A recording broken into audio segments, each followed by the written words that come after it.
Okay, go. Subukan natin sa one click. Mag-i-start. Yun.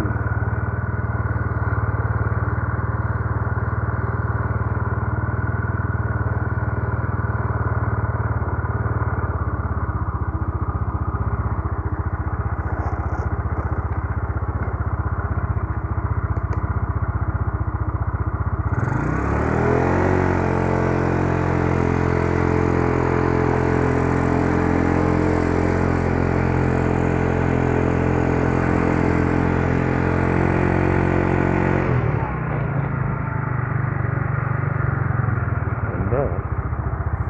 One click.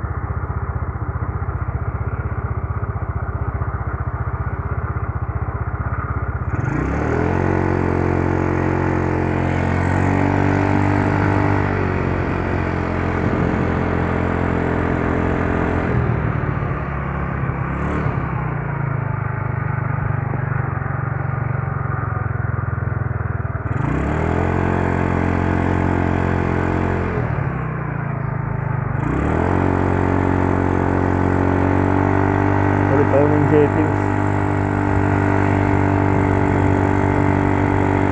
Nag-hard start kasi siya eh. Ulit ako kanina umaga.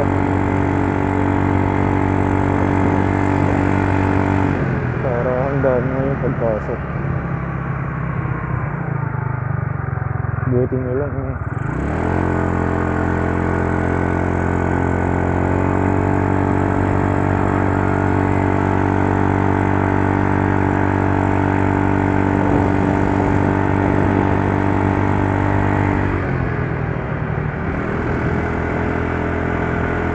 Bali ka, nagpalit ako ng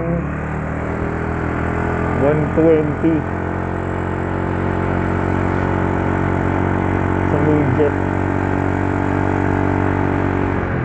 Dati 110, na-stock ako na 120. Gusto ko sana 115 eh, wala ako ng 115. Tapos sabi ko, subukan ko tong 120. Ganda. One click lang.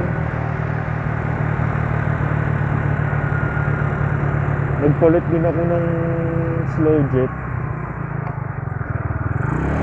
Slow jet ba tawag doon? Yung maliit. Ay, mahaba pala. Palit din ako ng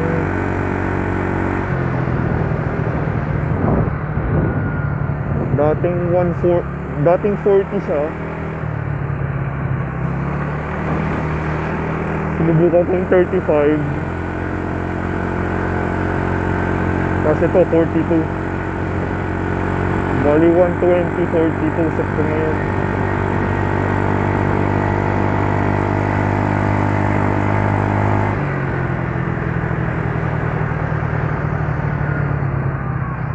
Sarap mag motor pag one click lang.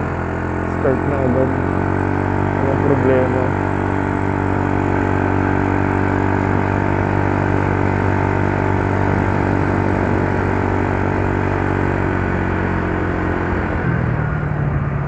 Saka hindi siya pumapalya.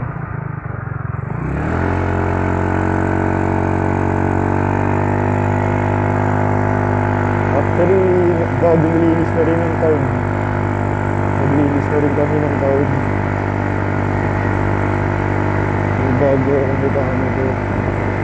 Dito lang sa amin, malapit.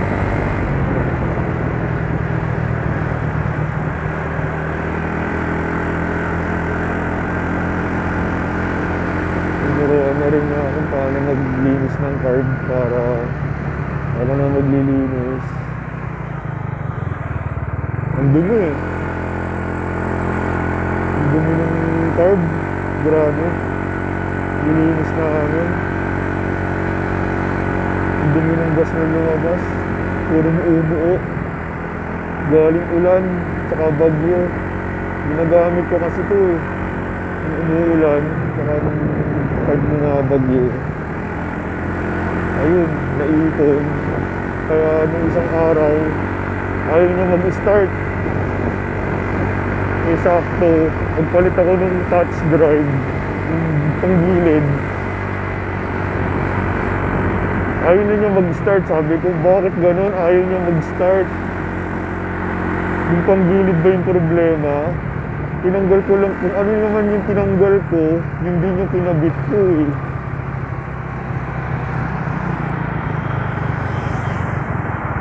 So sakto, yung ano na rin talaga yung problema, yung madumi na rin yung carb. Talaga nakita ko, madumi. So after 6 months, nagdumi siya.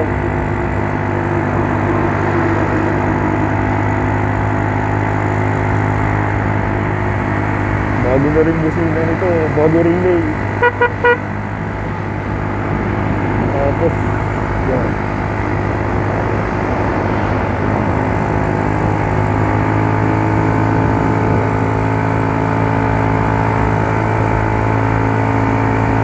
Naka-condition siya ngayon.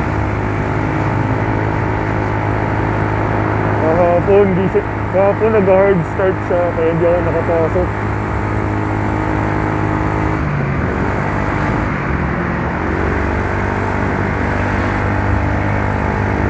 Hindi ako pwede mag-kotse araw-araw eh. Wala sa budget ko yun.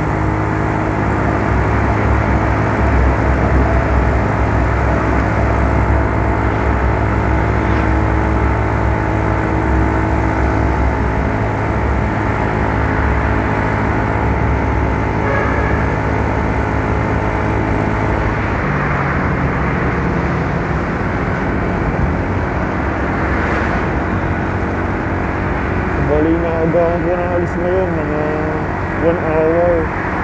1 hour before. Actually, mga 1 hour and a half, maalis na ako. Kasi mga 30 minutes ang biyahe. Para maaga ako doon.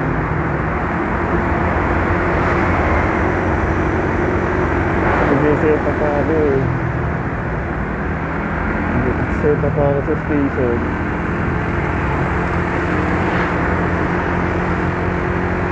Mga 30 minutes din yun, set up.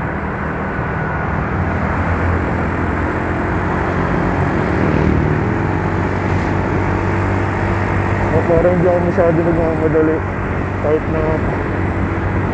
na bagalan ko lang, okay lang. Kahit hindi ako masyadong rat-rat.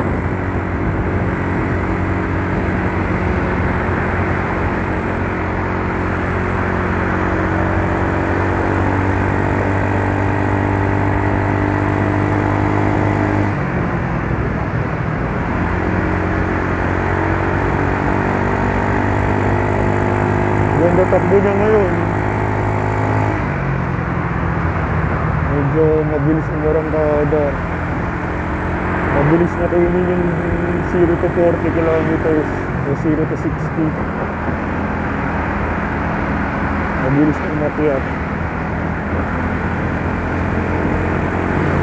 Para din sa stop na parang naingay eh. Parang naingay yung bearing ng stop eh.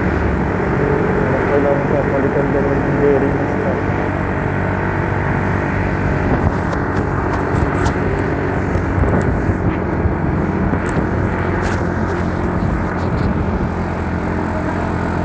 Sana rinig ako ah. Naka-earphones ako.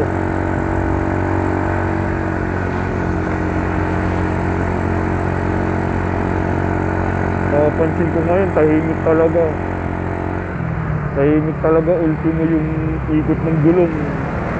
Tahimik. Wala akong maririnig na ugong. Tapos sa RPM, medyo mataas. Siguro mga 1,200 o 1,300 o 1,400 bago sa mandar o kumagat. Kasi mataas yung center spring ko ngayon eh. 1,000. Para dun sa stop na 800. Konting tiga mo dun sa stop, andar talaga agad sa stop. naninibago nga ako eh. Plus nagkabit pa ako ng torsion controller. Yung siguro may dagdag na mga 1,000 RPM or 2,000. Ay, hindi, ibig sabihin 100 RPM o 200.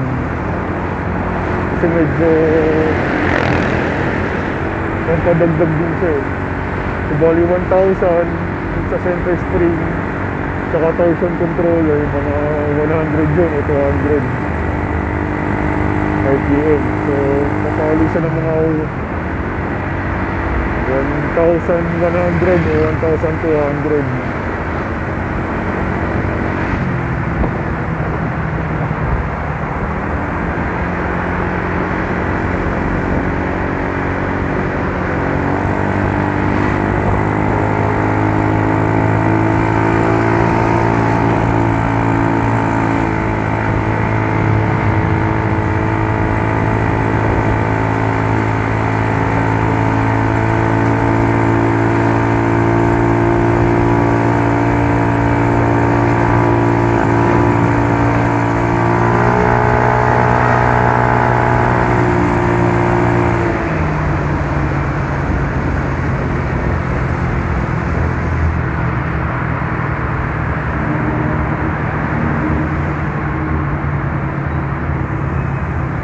Nalulog ko na ano ko.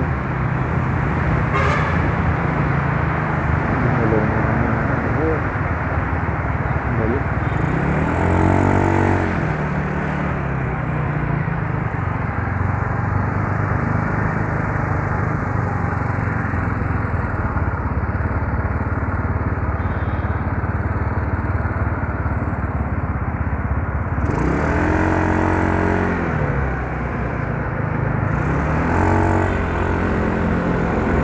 Pauwi na ako papagas.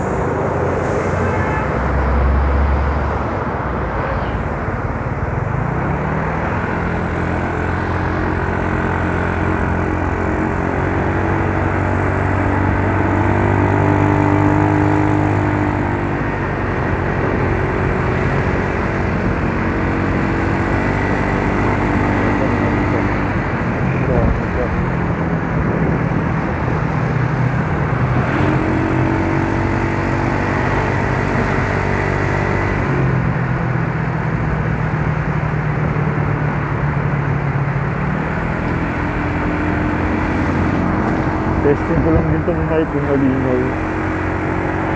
Malinaw yung boses ko. Walang hangin.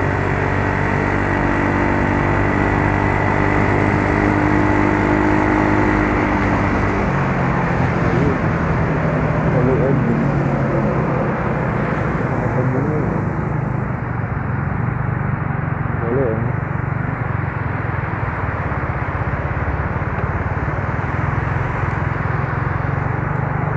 Ibutang ko na to eh. Maluod na naman. Nangyayari talaga.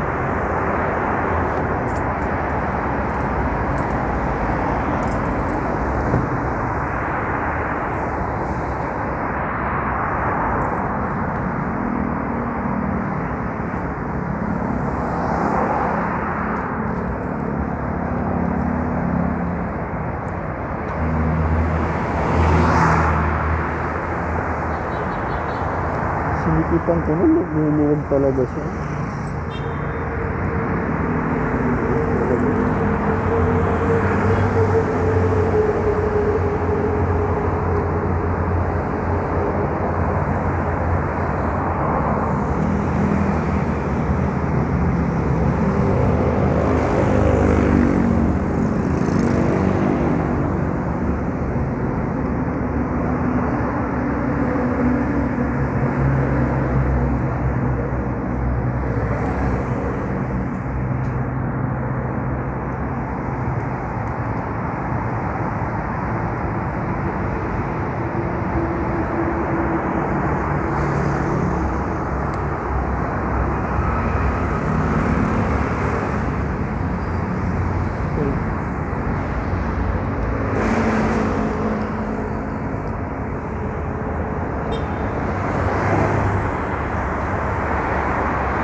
30-32.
Ganda talaga pag one click lang ang motor.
Tigil, saka kaliwa.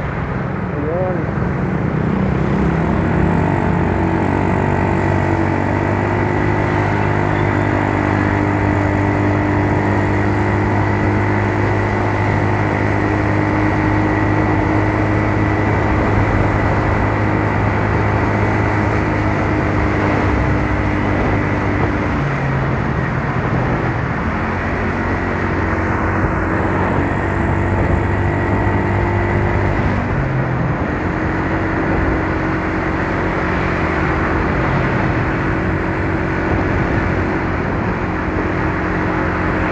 Tabi mo, tabi mo yung set ko.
talaga pag nakamotor ka eh.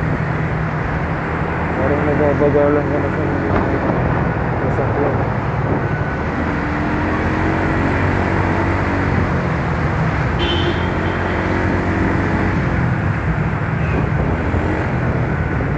Scooter pa lang to ah. Sa ngayon, ang big bike.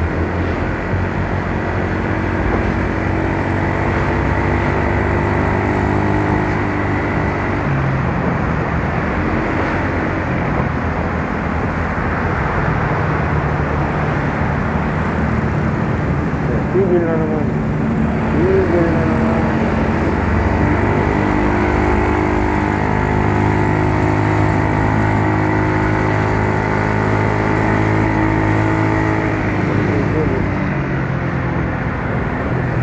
Tigil na naman. Tigil. Tigil na naman. Oh, tigil, tigil.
Tigil na naman.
Pwede humataw ng ganito.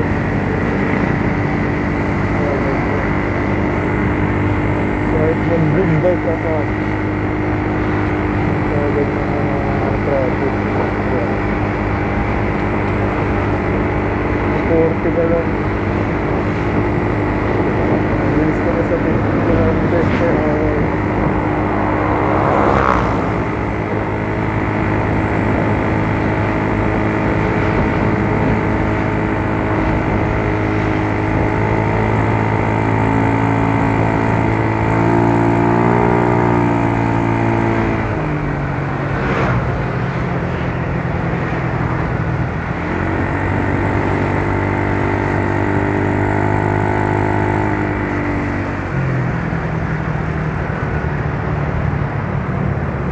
Ganda na siguro.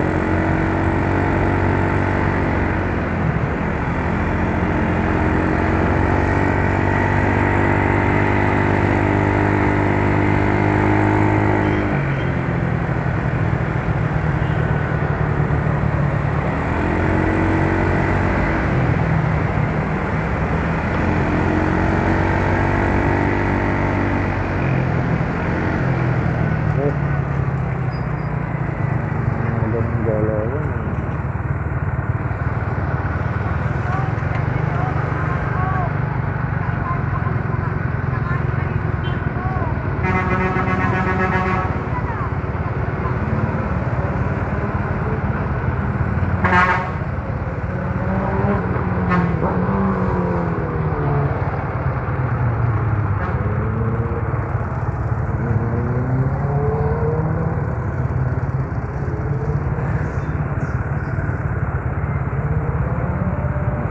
Sa video.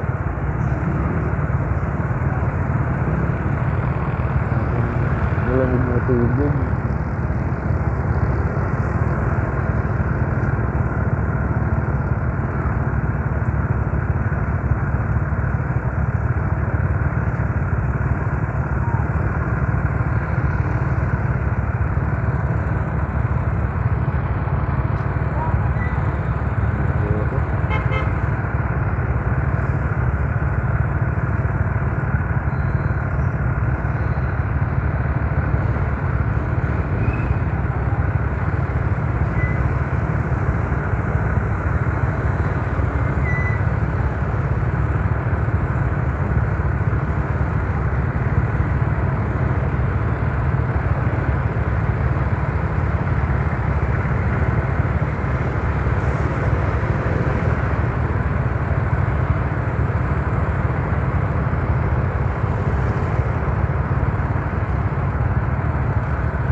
Tama ba?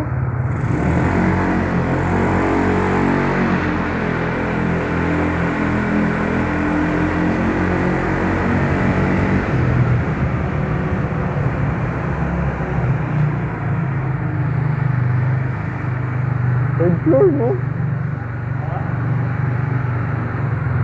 Third floor ang motor, di ba? Ha? Third floor? Doon po yung parking ng motor niyo, sir. Yung pinuntahan niyo na.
Okay.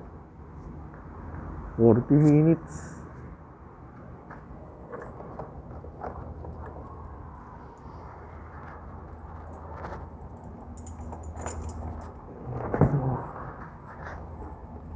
Ayos pa.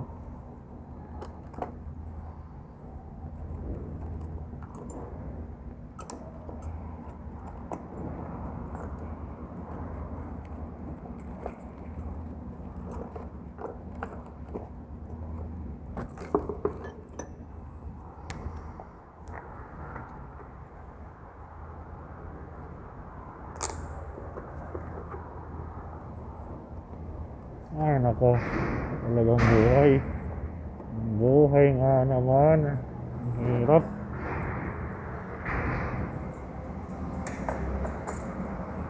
Ang hirap.